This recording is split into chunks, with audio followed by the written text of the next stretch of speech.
La verdad y las formas jurídicas. Michel Foucault. Traducido por Enrique Lins. Editorial Guedisa, Barcelona, 1996.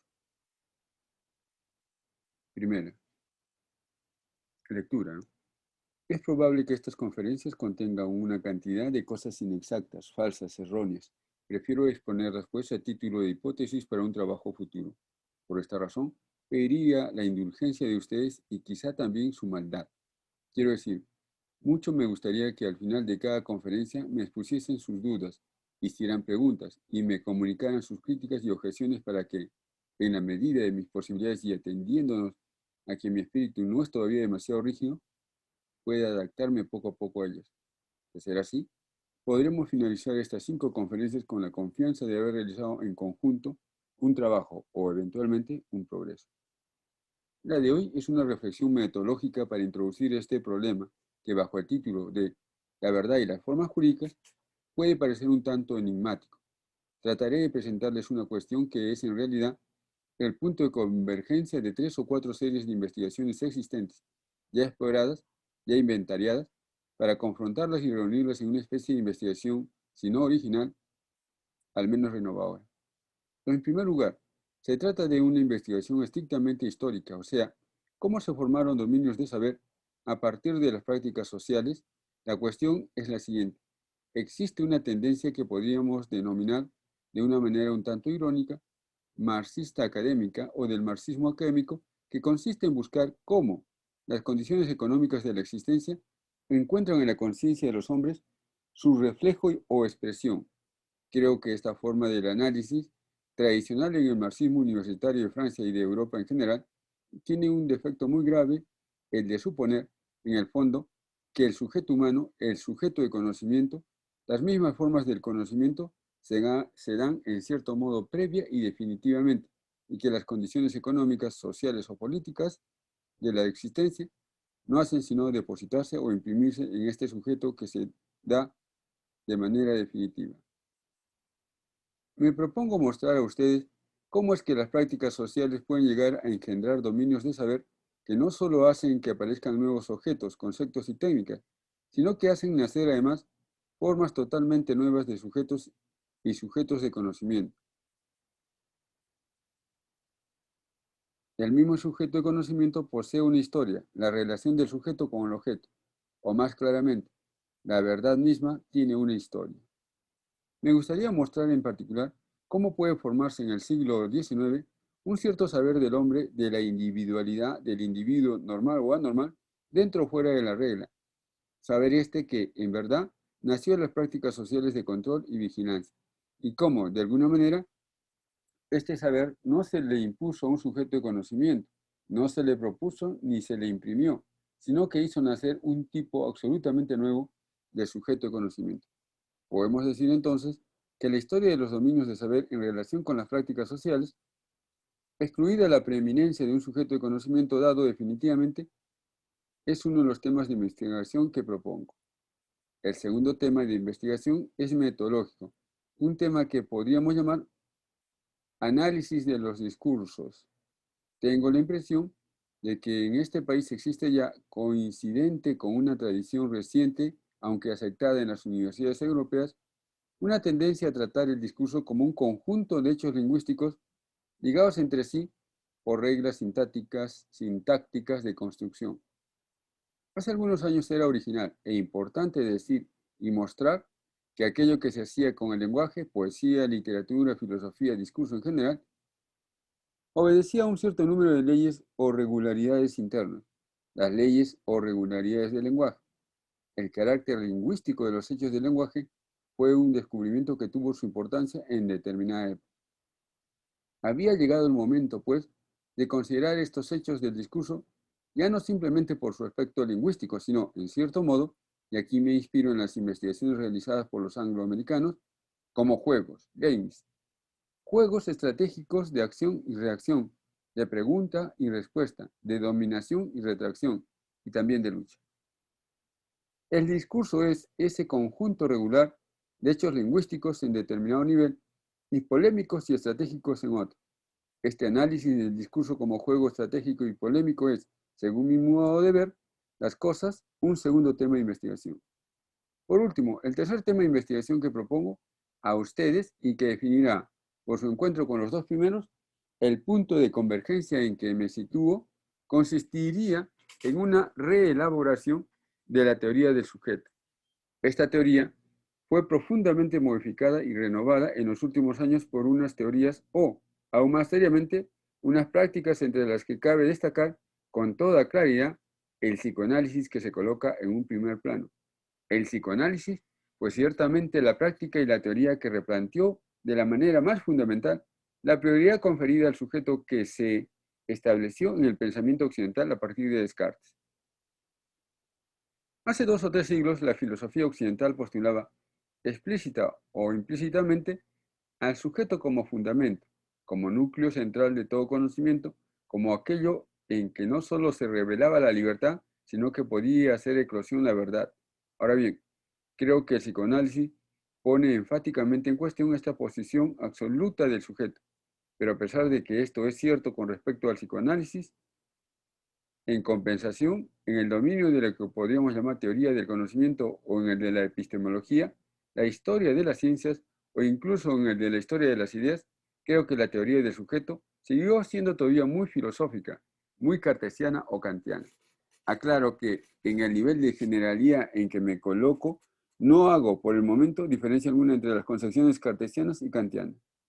Actualmente, cuando se hace historia, historia de las ideas, del conocimiento, simplemente historia, nos atenemos a ese sujeto de conocimiento y de representación, como punto de origen a partir del cual es posible el conocimiento y la verdad aparece.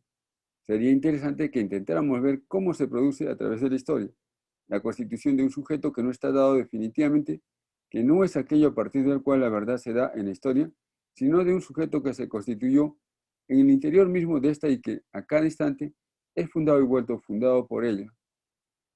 Vuelto a fundar por ella. Hemos de dirigirnos, pues, en la dirección de esta crítica radical del sujeto humano, tal como se presenta en la historia. Retomando mi punto de partida, podemos ver cómo cierta tradición universitaria o académica del marxismo, concepción tradicional del sujeto desde el punto de vista filosófico, aún continúa. Esto es, en mi opinión, lo que debe llevarse a cabo, la constitución histórica de un sujeto de conocimiento a través de un discurso tomado como un conjunto de estrategias que forman parte de las prácticas sociales. Entre las prácticas sociales en las que el análisis histórico permite localizar la emergencia de nuevas formas de subjetividad, las prácticas jurídicas, o más precisamente, las prácticas judiciales, están entre las más importantes. La hipótesis que me gustaría formular es que en realidad hay dos historias de la verdad. La primera es una especie de historia interna de la verdad, que se corrige partiendo de sus propios principios de regulación. Es la historia de la verdad tal como se hace en o a partir de la historia de la ciencia. Por otra parte, creo que en la sociedad, o al menos en nuestras sociedades, hay otros sitios en los que se forma la verdad, allí donde se definen un cierto número de reglas de juego, a partir de las cuales vemos nacer ciertas formas de subjetividad, dominios de objeto, tipos de saber y por consiguiente podemos hacer a partir de ello una historia externa, exterior de la verdad.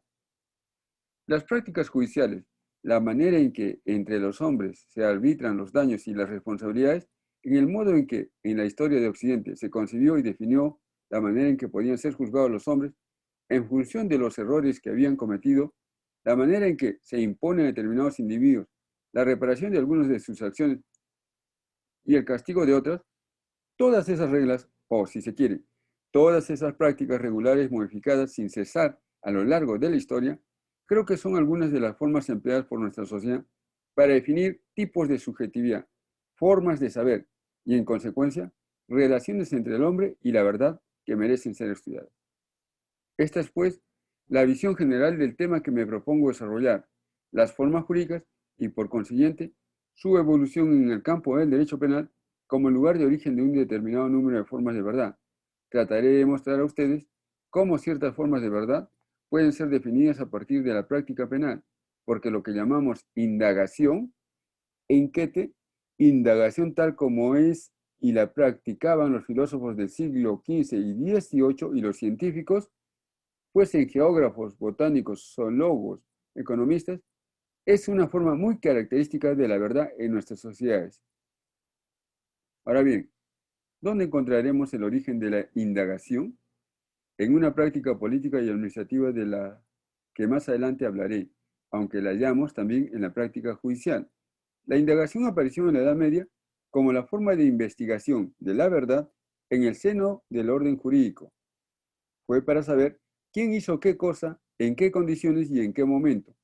Que Occidente elaborara las complejas técnicas de indagación que casi enseguida pudieron ser empleadas en el orden científico y en la reflexión filosófica.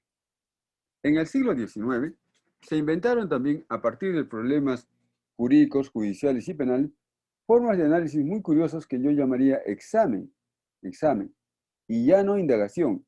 Estas formas de examen dieron origen a la sociología, la psicología y la psicopatología, la criminología, el psicoanálisis.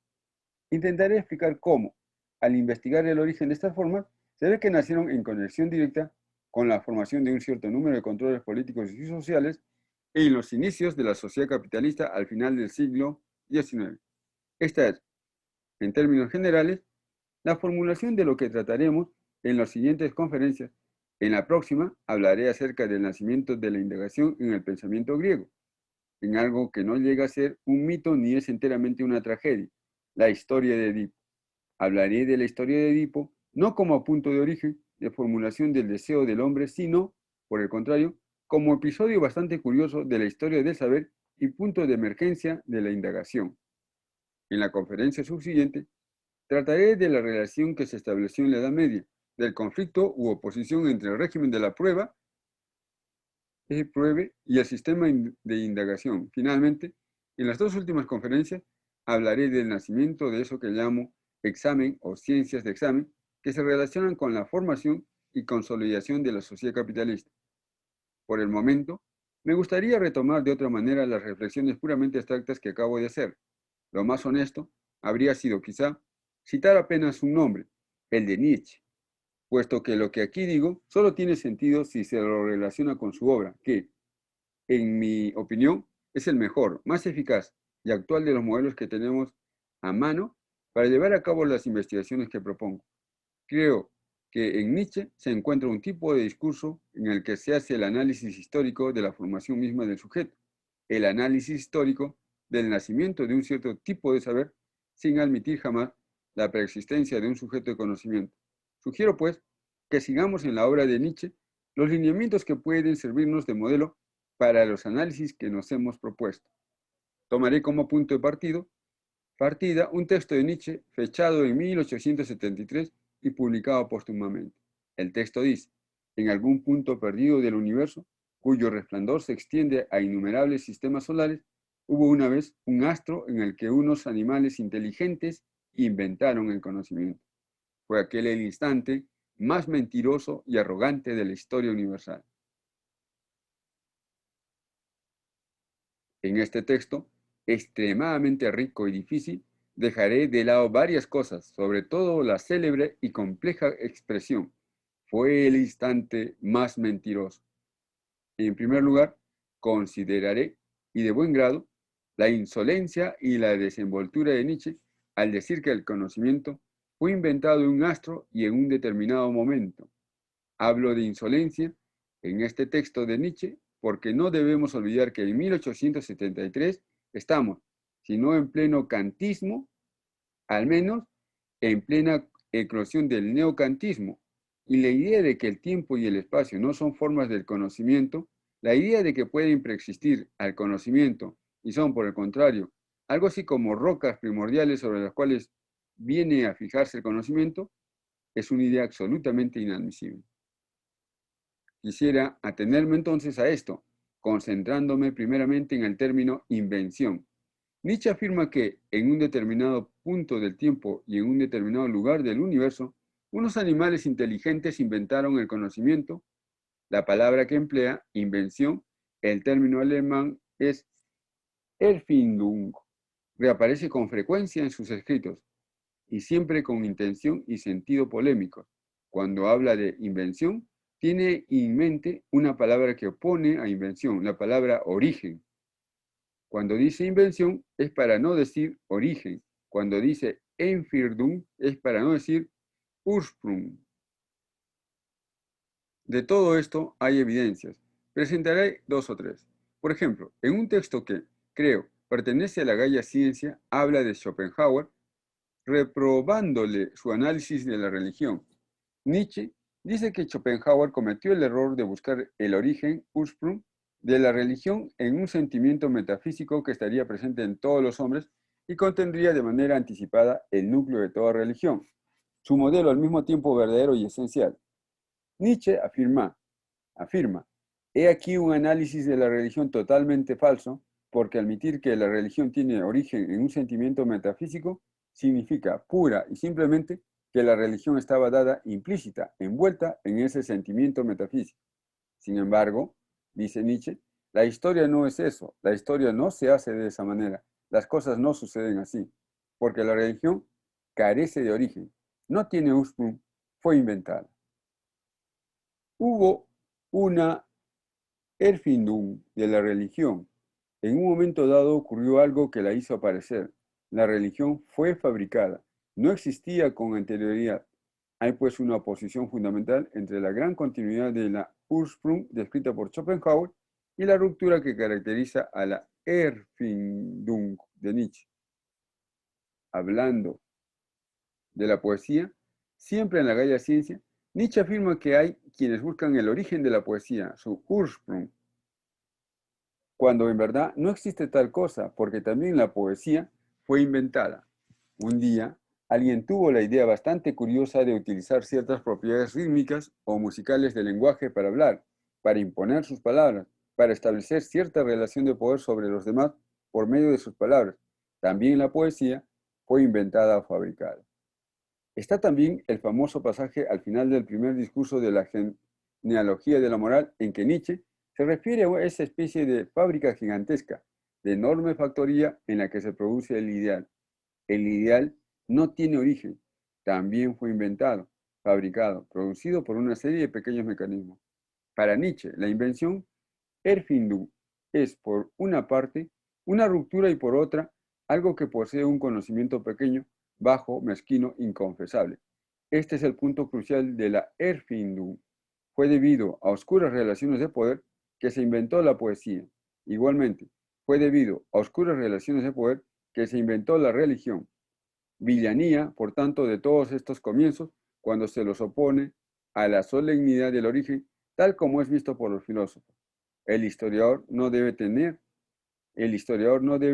a las mezquindades, pues fue de mezquindad en mezquindad, de pequeñez en pequeñez, que finalmente se formaron las grandes cosas. A la solemnidad de origen es necesario poner, siguiendo un buen método histórico, la pequeñez meticulosa e inconfesable de esas fabricaciones e invenciones.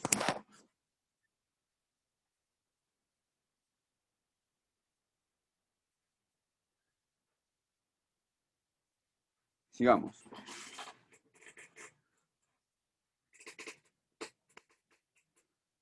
El conocimiento fue, por lo tanto, inventado. Decir que fue inventado es decir que no tuvo origen, o lo que es lo mismo, y de manera más precisa, aunque parezca paradójico, que el conocimiento no está en absoluto inscrito en la naturaleza humana. El conocimiento no constituye el instinto más antiguo del hombre, o a la inversa. No hay en el comportamiento humano, en los apetitos, en el instinto humano, algo que se parezca a un germen de conocimiento. Dice Nietzsche que el conocimiento está de hecho relacionado con los instintos, pero no puede estar presente en ellos ni ser siquiera un instinto entre otros. El conocimiento es simplemente el resultado del juego, el enfrentamiento, la confluencia, la lucha y el compromiso entre los instintos. Es precisamente debido a que los instintos chocan entre sí, se baten y llegan finalmente al término de sus batallas, que hay un compromiso y algo se produce. Ese algo es el conocimiento. Por lo tanto, para Nietzsche, el conocimiento es de la misma naturaleza que los instintos. No es otra cosa que su refinamiento. El conocimiento tiene por fundamento, base o punto de partida a los instintos, pero solo en tanto estos se encuentran enfrentados unos a los otros, confrontados. El conocimiento es pues un resultado de esta confrontación, un efecto de superficie. Es como un resplandor, una luz que se irradia aun cuando sea el producto de mecanismos o realidades de naturaleza totalmente diversa. El conocimiento es el efecto de los instintos. Es como un lance de suerte o el resultado de un largo compromiso. Dice Nietzsche que es como una centella que brota del choque entre dos espadas, pero que no es del mismo hierro del que están hechas las espadas. Efecto de superficie que no está delineado de antemano en la naturaleza humana. El conocimiento actúa frente a los instintos, encima o en medio de ellos, los comprime, traduce un cierto estado de tensión o apaciguamiento entre los instintos. Sin embargo, el conocimiento no se puede deducir analíticamente, según una especie de derivación natural. No es posible deducirlo necesariamente de los instintos. En el fondo, no forma parte de la naturaleza humana. Es la lucha, el combate, el resultado del combate y consecuentemente el producto del azar. El conocimiento no es instintivo, es contrainstintivo, e igualmente no es natural, es contranatural. Este es, pues, el primer sentido que podemos dar a la idea de que el conocimiento es una invención y no tiene origen. No obstante, puede darse otro sentido a esta afirmación, aun cuando el conocimiento no está ligado a la naturaleza humana ni deriva de ella. Está emparentado por un derecho de origen con un mundo a conocer. Según Nietzsche, no hay en realidad ninguna semejanza ni afinidad previa entre el conocimiento y estas cosas que sería necesario conocer. Si empleamos unos términos más rigurosos desde el punto de vista kantiano, habríamos de decir que las condiciones de la experiencia y las condiciones del objeto de experiencia son totalmente heterogéneas.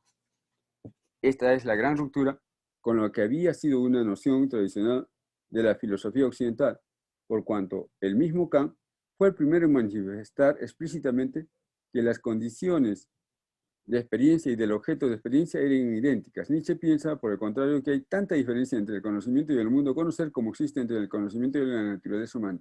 Tenemos entonces una naturaleza humana, un mundo y entre ambos algo que se llama conocimiento, no habiendo entre ellos ninguna afinidad, semejanza o incluso lazo de naturaleza. A menudo dice Nietzsche que el conocimiento no tiene relaciones de afinidad con el mundo a conocer. Citaré tan solo un texto de la Gaia Ciencia, parágrafo 109. Por su carácter, el mundo se parece a un caos eterno. Ello no se debe a la ausencia de necesidad, sino a la ausencia de orden, de encadenamiento, de formas, de belleza y de sabiduría. El mundo no busca en absoluto imitar al hombre, ignora toda ley. Abstengámonos de decir que existen leyes en la naturaleza. El conocimiento ha de luchar contra un mundo sin orden, sin encadenamiento, sin forma, sin belleza, sin sabiduría, sin armonía, sin ley. El conocimiento se relaciona con un mundo como este y no hay nada en el que lo habilite a conocer ese mundo, ni es natural a la naturaleza ser conocida. Y así, como entre el instinto y el conocimiento encontramos no una continuidad, sino una relación de lucha, dominación, subordinación, compensación, etc., de la misma manera, vemos que entre el conocimiento y las cosas que éste tiene para conocer, no puede haber ninguna relación de continuidad natural, solo puede haber una relación de violencia, dominación, poder y fuerza, una relación de violación. El conocimiento solo puede ser una violación de las cosas a conocer y no percepción, reconocimiento, identificación de o con ellas. En mi opinión, hay en este análisis de Nietzsche una doble ruptura muy importante con la tradición de la filosofía occidental, ruptura que configura una lección que hemos de conservar. La primera se da entre el conocimiento y las cosas. En efecto, ¿qué aseguraba en la filosofía occidental que las cosas a conocer y el propio conocimiento estaban en relación de continuidad? ¿Qué era lo que aseguraba al conocimiento el poder de conocer bien las cosas del mundo y de no ser indefinidamente error, ilusión, arbitrariedad? ¿Quién sino Dios garantizaba esto en la filosofía occidental? Ciertamente desde Descartes, para no ir más allá, y aún en Kant, Dios es ese principio que asegura la existencia de una armonía entre el conocimiento y las cosas a conocer. Para demostrar que el conocimiento era un conocimiento fundado verdaderamente en las cosas del mundo, Descartes se vio obligado a afirmar la existencia de Dios. Si no existe más relación entre el conocimiento y las cosas a conocer, si la relación entre éste y las cosas conocidas es arbitraria, relación de poder y violencia, la existencia de Dios es en el centro del sistema del conocimiento ya no es más indispensable. En ese mismo pasaje de la Gaia Ciencia, en que evoca la ausencia de orden, encadenamiento, formas y belleza del mundo, Nietzsche pregunta precisamente, ¿cuándo cesaremos de ser oscurecidos por todas esas sombras de Dios? ¿Cuándo conseguiremos desdivinizar completamente a la naturaleza?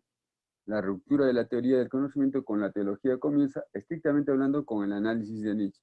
En segundo lugar, diría que, si es verdad que entre el conocimiento y los instintos, todo lo que hace, todo lo que trama el animal humano, hay solamente ruptura, relaciones de dominación y subordinación, relaciones de poder, quien desaparece entonces no es Dios, sino el sujeto en su unidad y soberanía.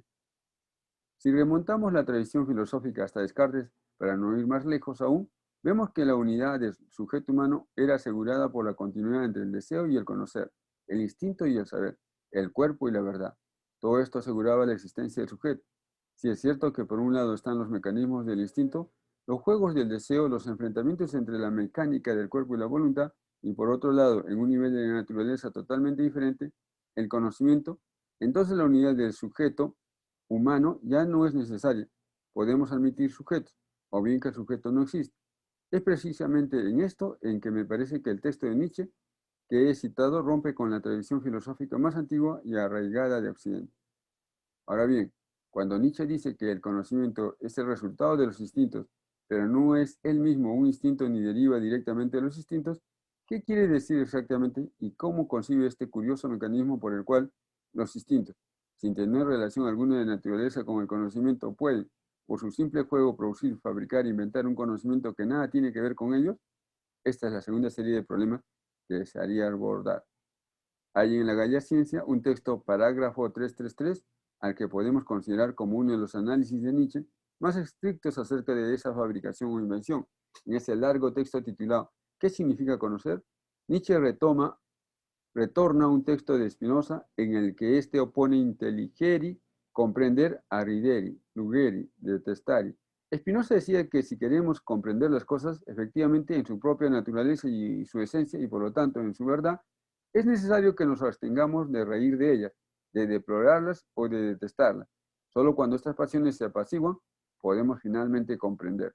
Nietzsche dice que no solo esto no es verdad, sino que sucede exactamente lo contrario. Intelligere, comprender, no es más que un cierto juego, o mejor, el resultado de cierto juego, composición o compensación entre ridere, reír, lugere, deplorar y detestar y detestar. Nietzsche dice que solo comprenderemos porque hay como fondo del comprender el juego y la lucha de estos tres instintos, estos tres mecanismos o pasiones que son reír, deplorar y detestar, odio. En relación con esto, es preciso considerar algunas cosas.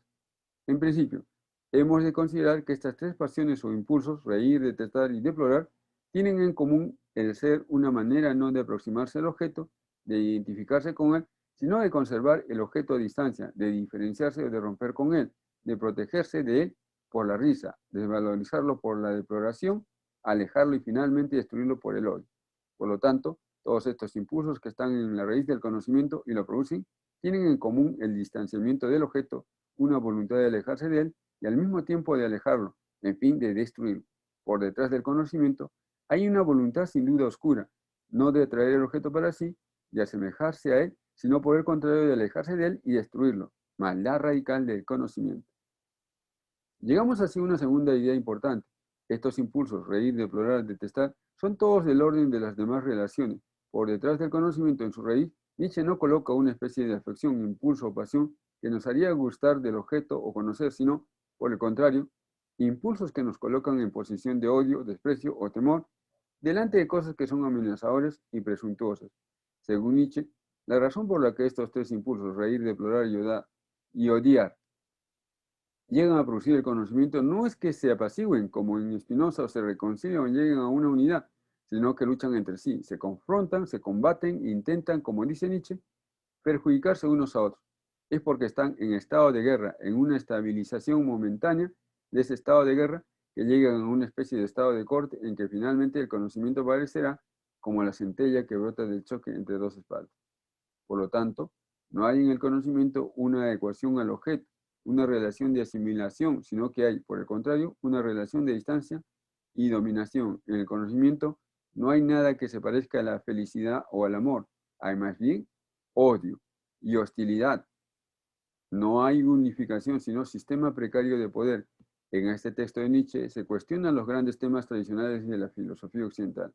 La filosofía occidental, y esta vez no es preciso que nos refiramos a Descartes, podemos remontarnos a Platón, siempre caracterizó al conocimiento por el logocentrismo, la semejanza, la adecuación, la beatitud, la unidad, grandes temas que se ponen ahora en cuestión.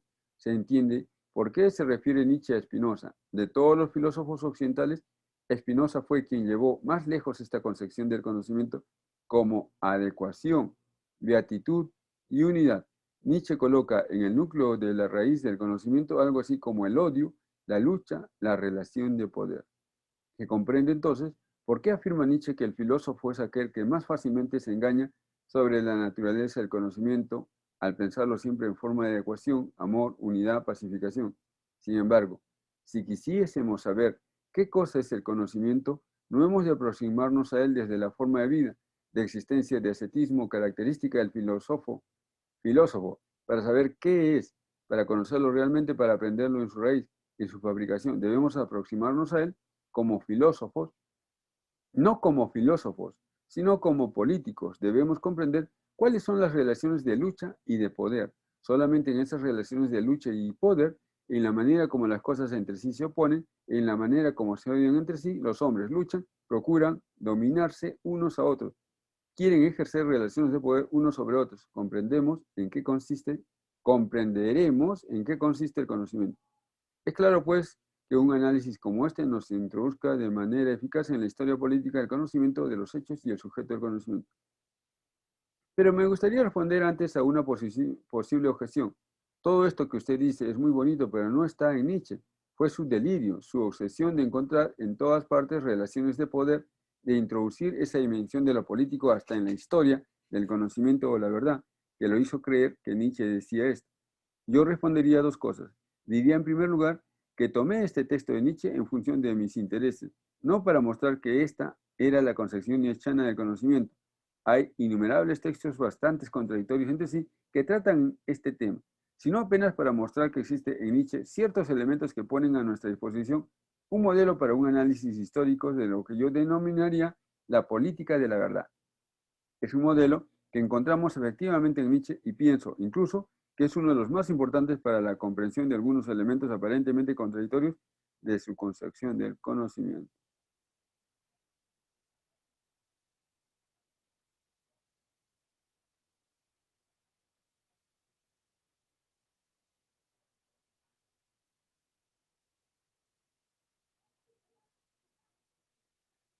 De su concepción del conocimiento. En efecto, si admitimos esto que Nietzsche entiende como descubrimiento del conocimiento, si todas estas relaciones están por detrás del conocimiento, el cual en cierta forma sería un resultado de ellas, podemos comprender entonces determinados textos de Nietzsche. Por de pronto, todos aquellos textos en los que Nietzsche afirma que no hay conocimiento en sí, al leerlos más de una vez, ocurre que creemos estar leyendo a Kant y nos vemos obligados a cotejar los textos y verificar todas las diferencias. La crítica kantiana cuestionaba la posibilidad de un conocimiento de lo en sí, un conocimiento sobre una verdad o una realidad en sí. Nietzsche dice en la genealogía de la moral, abstengámonos, señores filósofos, de los tentáculos de nociones contradictorias tales como razón pura, espíritu absoluto, conocimiento de en sí. Más aún, en la voluntad de poder, Nietzsche afirma que no hay ser en sí y tampoco conocimiento en sí. Cuando afirma esto, designa algo totalmente diferente de lo que Kant entendía por conocimiento en sí. Nietzsche quiere decir que no hay naturaleza, ni esencia, ni condiciones universales para el conocimiento, sino que este es cada vez el resultado histórico y puntual de condiciones que no son de orden del conocimiento. El conocimiento es un efecto o un acontecimiento que puede ser colocado bajo el signo del conocer. No es una facultad y tampoco una estructura universal. Aun cuando utiliza ciertos elementos que pueden pasar por universales, este conocimiento será apenas del orden del resultado del acontecimiento del efecto. Se comprenden así una serie de textos en que Nietzsche afirma que el conocimiento tiene un carácter perspectivo. Cuando Nietzsche dice que el conocimiento es siempre una perspectiva, no quiere decir en lo que sería una mezcla de kantismo y empirismo que se encuentra limitado en el hombre por ciertas condiciones, límites derivados de la naturaleza humana, el cuerpo, la propia estructura del conocimiento. Cuando Nietzsche habla del carácter perspectivo del conocimiento, quiere señalar el hecho de que solo hay conocimiento bajo la forma de ciertos actos que son diferentes entre sí y múltiples en su esencia, actos por los cuales el ser humano se apodera violentamente de ciertas cosas, reacciona a ciertas situaciones, les impone relaciones de fuerza, o sea, el conocimiento es siempre una cierta relación estratégica en la que el hombre está situado. Es precisamente esa relación estratégica la que definirá el efecto del conocimiento y, por esta razón, sería totalmente contradictorio imaginar un conocimiento que no fuese en su naturaleza obligatoriamente parcial, oblicuo, perspectivo. El carácter perspectivo del conocimiento no deriva de la naturaleza humana, sino siempre del carácter polémico y estratégico del conocimiento. Se puede hablar del carácter perspectivo del conocimiento porque hay batalla y porque el conocimiento es el efecto de esa batalla. A esto se debe que encontremos en Nietzsche la idea que vuelve constantemente de que el conocimiento es al mismo tiempo lo más generalizante y lo más particularizante. El conocimiento, el conocimiento esquematiza, ignora las diferencias, asimila las cosas entre sí y cumple su papel sin ningún fundamento en verdad. Por ello el conocimiento es siempre un desconocimiento. Por otra parte, siempre algo que apunta maliciosa, insidiosa y agresivamente a individuos, cosas, situaciones. Solo hay conocimiento en la medida en que se establece entre el hombre y aquello que conoce, algo así como una lucha singular, un tete a tete, un duelo. Hay siempre en el conocimiento alguna cosa que es del orden del duelo y que hace que ésta siempre sea singular. En esto consiste su carácter contradictorio tal como es definido en unos textos de Nietzsche, que aparentemente se contradicen, generalizante y singular. Y aquí, como a través de los textos de Nietzsche, podemos establecer no una teoría general del conocimiento, sino un modelo que permite abordar el objeto de estas conferencias como es el problema de la formación de ciertos determinados dominios de saber a partir de relaciones de fuerza y relaciones políticas en la sociedad. Retomo ahora mi punto de partida. En cierta concepción del marxismo muy difundida en los medios universitarios, o bien en una cierta concepción del marxismo que se impone en la universidad, se expone siempre como fundamento de análisis la idea de que las relaciones de fuerza, las condiciones económicas, las relaciones sociales, que son dadas previamente a los individuos, aunque al mismo tiempo se imponen a un sujeto de conocimiento que permanece idéntico, salvo en relación con las ideologías tomadas como roles. Digamos así, a esta noción muy importante y al mismo tiempo muy embarazosa de ideología. En los análisis marxistas tradicionales, la ideología es presentada como una especie de elemento negativo a través del cual se traduce el hecho de que la relación del sujeto con la verdad o simplemente la relación del conocimiento es perturbada, oscurecida, velada por las condiciones de existencia, por relaciones sociales o formas políticas impuestas desde el exterior al sujeto del conocimiento. La ideología es la marca, el estigma de esas relaciones políticas o económicas de existencia aplicado a un sujeto de conocimiento que por derecho debería estar abierto a la verdad. Mi propósito es demostrar en estas conferencias cómo, de hecho, las condiciones políticas y económicas de existencia no son un velo o un obstáculo para el sujeto de conocimiento, sino aquello que a través de lo cual se forman los sujetos de conocimiento y, en consecuencia, las relaciones de verdad.